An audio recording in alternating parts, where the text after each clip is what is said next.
I'm happy to have the opportunity to present some of our latest results. And today I talk about ultra-fast response of proteins and especially of hydrogen-bonded networks in proteins.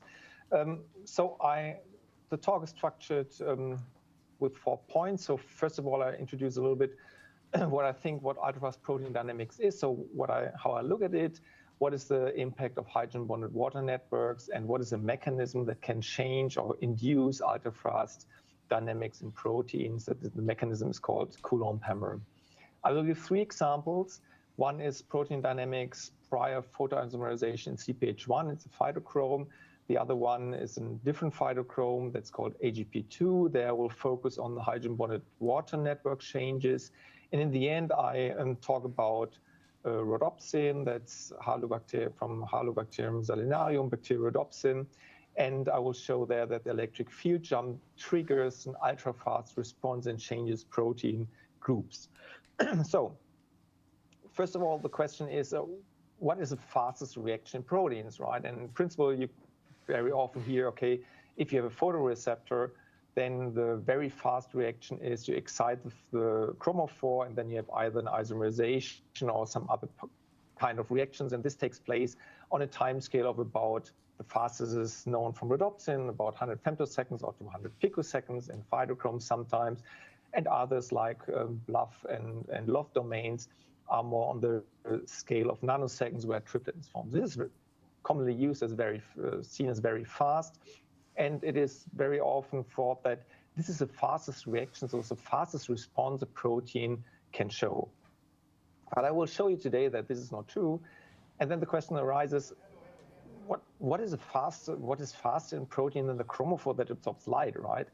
And I will show you that upon excitation of the chromophore, and this takes place within a few femtoseconds, so where the light is absorbed by the molecule, and then of course the new wave function is established, and then you can have an electric field change or electric field jump in the chromophore, and that is faster than 100 femtoseconds very often. And also the new dipole moment takes place or is established within this time scale. And of course, electric field interactions interact with the speed of light, and within a protein, that means within a picosecond, the electric field can interact with all groups in the protein, and especially hydrogen bonds and hydrogen bonded networks can react or can interact with this electric field change because they are light and they are fast and they can move quickly. So in principle, when you look at hydrogen bonded water networks, there you have often the idea that a proton can be shared between 2 water molecules. For example, when it's in between, then you talk about a sonal proton that is shared equally between 2 water molecules, or an eigen situation where you have a proton more located on one water molecule, but it can move to the other. And this is rather interesting. This takes place on a very short time scale, and it gives us in the infrared, so I'm an infrared spectroscopist, a very nice marker band, because this proton gives rise to a very broad vibrational band. This is unstructured in the infrared spectral range around 2000 wave numbers. So you get a broad continuum band around 1750 to 3000 wave numbers. And one knows that the strength of this band is proportional to the number of protons, and it's broad and very unstructured. And when you look at it a little bit more in detail, and you have this eigencomplex where one proton sits on one water molecule and can go to the other one, then you have also fluctuations of these 2 oxygen molecules that give rise to this broad continuum band around 2000 wave numbers that we can look at. And this is there in water and D2O, and in a lot of hydrogen bonded water networks, so HBWNs, you have where the proton is dislocated or is shared, you have this broad continuum band there. And this is a very specific property of proteins, where you can learn something about water, hydrogen bonded water networks, or networks where a proton is associated with. So another way to see this change of this continuum band, so this is an absorption spectrum of water, where you have the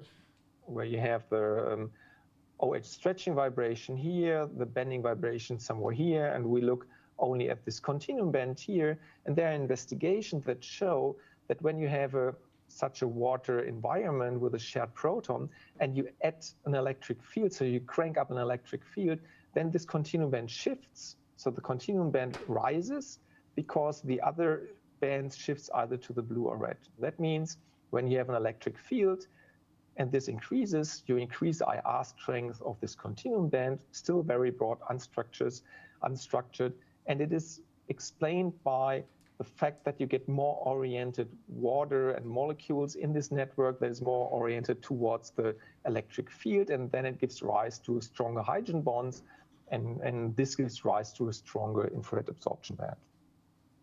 So this is something we can observe in proteins, and water is of course always there in proteins. So we talk about femtosecond spectroscopy. That means we don't do steady state spectroscopy, and that means if we want to look at those continuum bands, we look at fast changes of this continuum band. For example, shown here on the upper left, that you have on a timescale of a picosecond a rise and a decay, or on the 2 picosecond timescale a rise and a decay of this continuum band that changes.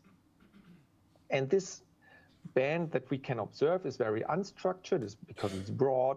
It's in a range of 715 to 1700 to 3000 wave numbers, and it can show either a protonation of this hydrogen bonded water network. So there's a water network, and the proton goes into it, and that's the reason why this band rises. And then with the decay of this protonation, if it gets deprotonated again, you can see the loss of this continuum band, or you have already a shared proton in this continuum, in this network, and an electric field changes, and then you see a strengthening of this band, and when the electric field changes back, the strengthening goes away again. So what you can see is you can see different properties of this hydrogen bonded water network, either protonation or change of electric field. But the question is, okay, how can you have such changes, and what kind of mechanisms can be applied on such a short time scale? That means on a few femtoseconds to picoseconds. And one mechanism is the so-called Coulomb hammer, and this can happen in every molecule. So, for example, in phytochromes where you have tetrapyrols, here the biliverdine, if you excite it and the excitation takes place within 1 to 2 femtoseconds, you should go to a new wave function, and this new wave function shifts the electron density in different directions. So in phytochromes, the electron density at rings C and D is shifted to the ring B and A. That enables, by the way, the isomerization around this methane bridge here. But that means on a very short time scale, you have a change of electron density, and this change of electron density will give rise to a new electric field around this chromophore, and this can, of course, interact with the surrounding molecules, like water molecules or other groups. And I think we have tomorrow, I think, another talk on phytochromes, on Thursday, talk about phytochromes, where they look at changes in the surroundings on a very short time scale. And the same happens, or similar things happens in retinal, where you have typically in the ground state a positive charge here at the shift base, and when you excite it, go to the electronic excited state, the negative charge moves to the shift base, or the positive charge moves the other direction, and this induces a strong dipole moment change in the electronic excited state, and that gives rise to a change of an electric field around the chromophore. It's like a hammer. You hit the molecule with a very short impulse by absorption of light, and then a new electric field emerges, is triggered, and this can interact with the protein. This is something like an impulsive Coulomb force that rises. Okay, so let's look at some of the molecules, for example, where it can take place. But first of all, I want to wrap up. The ultrafast protein dynamics can be induced by electric field changes at the chromophore. The mechanism is a Coulomb hammer. We have typically interaction with charged groups because we talk about electric field changes. The change properties that we look at are hydrogen bonded groups because they are not massive, so they can react on very short time scale, and you don't need very strong forces. And we can look at the IR intensities of protonated hydrogen bonded water networks. So the very first changes in proteins, for example, I want to give you an example here on CPH1 phytochrome in the PR state. So on the left side, you see the protein, and there's a chromophore inside that absorbs the light. And then the question is, what happens upon light absorption? It is known that you have an isomerization here with 30 picoseconds, but even earlier you see some changes in the protein, and that is a little bit crowded, but I will guide you through. So this is the wild-type dynamics. You see mainly signals of the chromophore. This is the ring A, ring D. These are the CC stretching vibrations. And when you do an isotopic labeling and you label only the chromophore, that's the lower part here, then you see this band shifts to here, this band shifts to there, this band to there, this band to there, this one is here. So it completely shifts, nearly everything shifts except a very small band here that stays. And this is not from the chromophore, this is from the protein. And when you look at the dynamics that is shown here on the upper right side, you see at time 0 with light absorption, the signal goes down and it decays. Even after it decays around 30 picoseconds, this is the time scale of the isomerization, and there's a signal that stays. So the protein is directly responding on the excitation, and even after isomerization of the chromophore, there's something staying there, so it's long living. So, and this quantum yield of this protein is nearly matching the quantum yield of the photoreaction. So we have a protein dynamics that goes on, that started and is long lasting, and it started prior photoisomerization that takes place with 30 picoseconds, and it's long living. So you have, with the excitation, you change already the protein, okay? So let's see what we have with other systems, other phytochromes, for example. The other phytochrome is AGP2. I want to present here the state we're looking at is a PFR state, is the other one, more red absorbing. And this one has an isomerization time of 1.5 picosecond, and this is a protein. When you look at the chromophore here, it's enlarged here. You see you have two propionic side chains. One is protonated, the other one is not. And you have a lot of water molecules around here. And then you have here histidine 278, a tyrosine, and you have here the ring D that isomerizes, or the methane group around which the ring D isomerizes after photoexcitation with about 1.5 picoseconds. When you look in the infrared spectrum, you see here in this range, so I don't want to explain everything. I can, of course, if you have questions.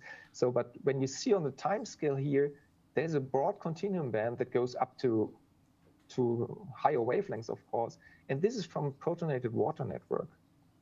And you see it rises very fast and decays with about 1.5 picosecond. That's exactly the lifetime of the excited state.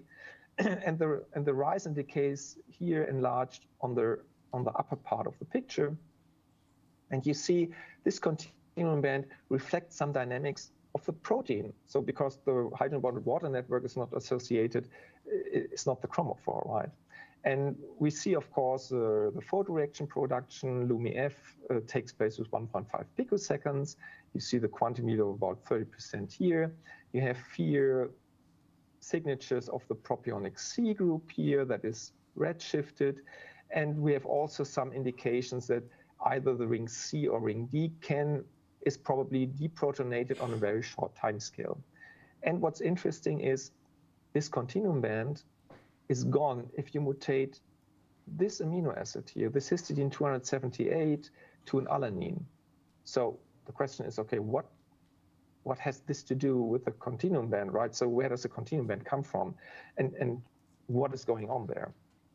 So for that, we went to visible spectroscopy. The data are shown here. So from that, we learn two things mainly. First of all, we have, upon photoexcitation, we have two stimulated emissions, one here, one there. A very redshifted stimulated emission is indicative for hydrogen bonded, for proton transfer in the electronic excited state. And then we can model everything with a model where roughly half of the molecules are deprotonated in the electronic state, the other half not. The other half goes down very fast to the to the hot ground state. That is this signature here. And it decays very fast and efficiently. We have also coherent oscillations on this dynamics. But the other half that is deprotonated goes on with the photoreaction. About 70% goes to the LuMi-F formation for the photoproduct and then gets reprotonated, and the other part gets reprotonated and goes back to the ground state. So that sounds rather tricky, but we have two things. First of all, we have a part that is deprotonated in the excited state, and we have a LuMi-F formation, so photoproduct formation with 1.5 picoseconds. The coherent oscillations are mainly correlated with ring D, ring C, in-plane, out-of-plane vibrations. So this is more or less the chromophore what we see, right? But what we see is when we change the pH, for example, we see that the dynamics here on the upper right, the intensity changes. When you plot the intensity changes as a function of pH, then you have something like a turning point is about the pKa that you can determine from that is about 2.7. So this is indicative that a histidine has something to do with this dynamics. And when you, for example, exchange this histidine 278 to glutamine, then at high pH, you see the same dynamics, but at low pH, so a glutamine can still be part of a hydrogen bonded network, please remember this, you see complete different dynamics with no fast reaction, no deprotonation in the excited state, and a long lifetime, about 100 picoseconds. So a single amino acid somewhere else very strongly, and the pH very strongly influences this dynamics. And then we looked at, okay, what kind of protonated hydrogen bonded networks we can have. One is between the propionic side chain B and C here, because there are two waters here, and the proton could be loaded here. Or you can build a transient hydrogen bonded water network between propionic side chain C that's protonated, this histidine 278, tyrosine, and the ring D of the chromophore. And when we calculated that, so we simulated it and we calculated the infrared absorption spectra. They are rather broad, both either in H2O and D2O, and the experimental data in blue and red are shown here is more or less similar in H2O and D2O. So we came up with an explanation that the hydrogen bonded water network, the continuum band that we see, is because of the protonated hydrogen bonded water network, either here or there, more presumably here, because that supports also the infrared data that shows that either ring C or D gets deprotonated, and then the proton goes before the isomerization into this hydrogen bonded water network.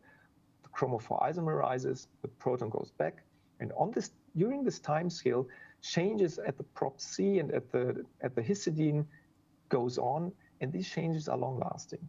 They are there from the very beginning and last for very long, so out of our spectral time range. And this also supports when you change the amino acid here, this complete dynamic is gone. Okay, so this is rather interesting because we can see here, first of all, in AGP2, an excited state proton transfer and protonation of a hydrogen bonded water network before the isomerization with 1.5 picoseconds.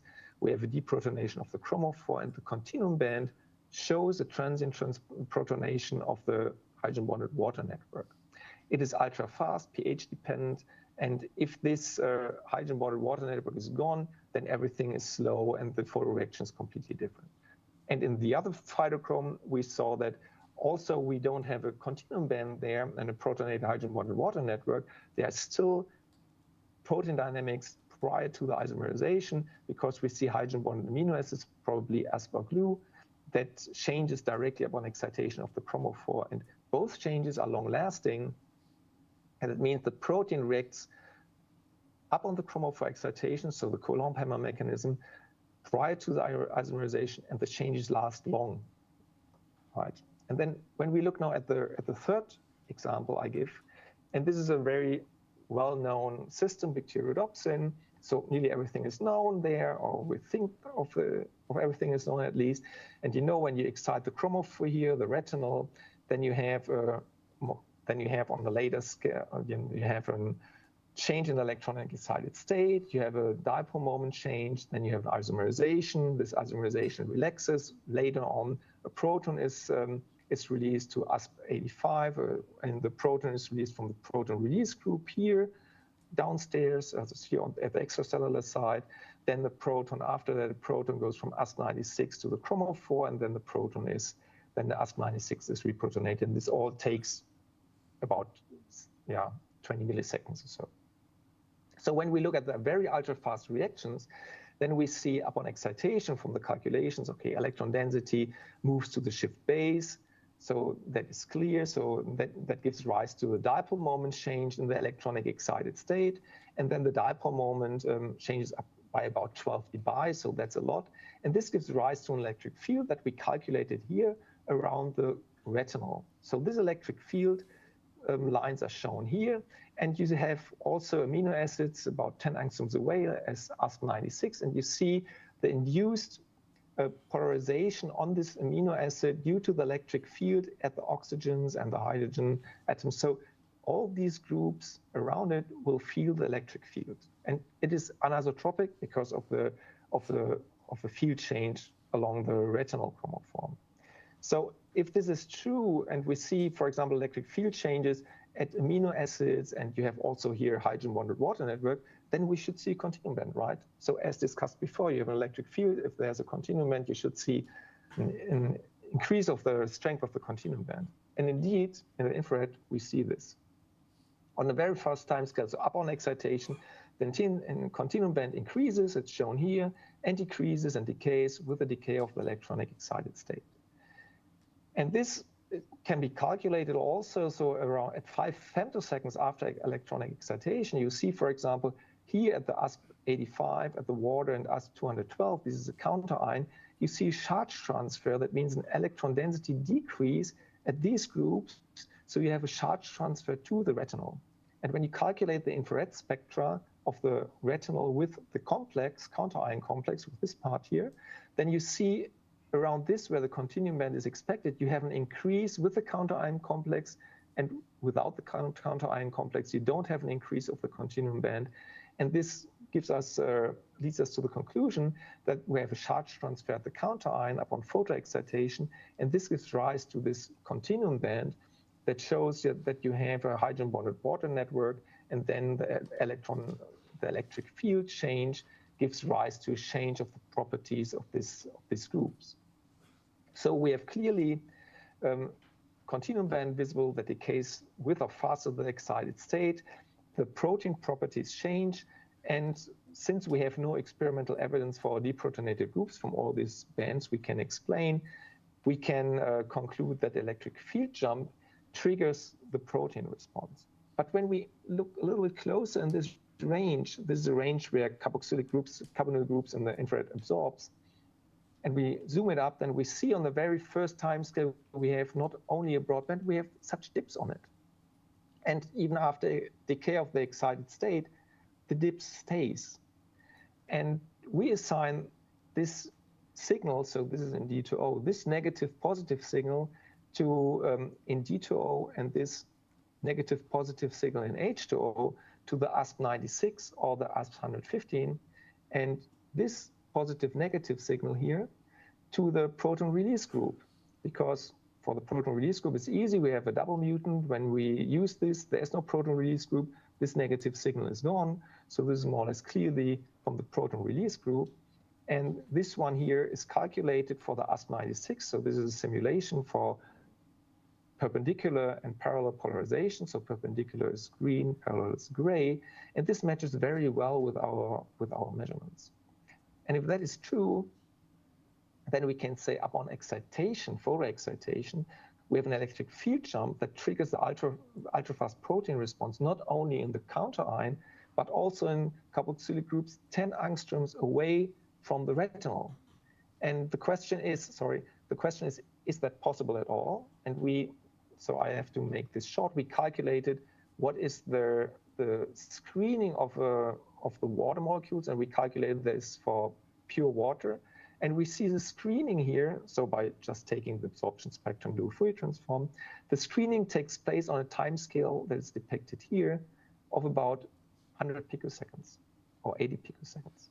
So that means the complete screening of water takes place on a 80 to 100 picosecond timescale, and on the timescale of the photoreaction of all these rhodopsins, for example, let's say half a picosecond, the screening is negligible.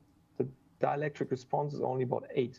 So proteins are transparent within several picoseconds for electric fields, and you have a short time window where screening is negligible. And then you can have a protein response throughout the complete protein, because all the groups can interact with electric field change. And that means upon photoexcitation, we create an electric field change that interacts with USP96 about 10 angstroms away, can interact with the proton release group about 10 angstroms away, change the structures there, change the hydrogen bonded properties, and after that they are long lasting. So you prepare the complete protein due to the electric field jump before the photoisomerization, and together with the photoisomerization you have a change of the protein, change of the chromophore, and this gives rise to the sequential photoreaction that we all know are biological functional. So in rhodopsins, we have dynamics prior photoisomerization. The electric field jump induces charge transfer from the counter ion to the retinol. It gives rise to the continuum band. Key protein groups like USP96 or the proton release groups are altered directly in the electronic excited state before isomerization, and hydrogen bonded water networks are changed, and the change is long lasting. We also have changes on the M1 groups, but I have no time to discuss this. But that means ultrafast protein response is part of the essential dynamics in concert with the isomerization of the chromophore. And that means we have ultrafast protein response. And when you think of how we can understand the dynamics that goes on in proteins, you have on the one side, you have femtosecond X-ray that gives you structural changes of more or less the heavy atoms, right? But infrared spectroscopy can give you complementary information on hydrogen bonds and how hydrogen bond water networks change. And this is, I think, due to the interaction of the electric field, and the mechanism is the Coulomb hammer that describes the electric field jump. And with that, because time is running out, I thank my group member and the collaborations, and I want to thank you for your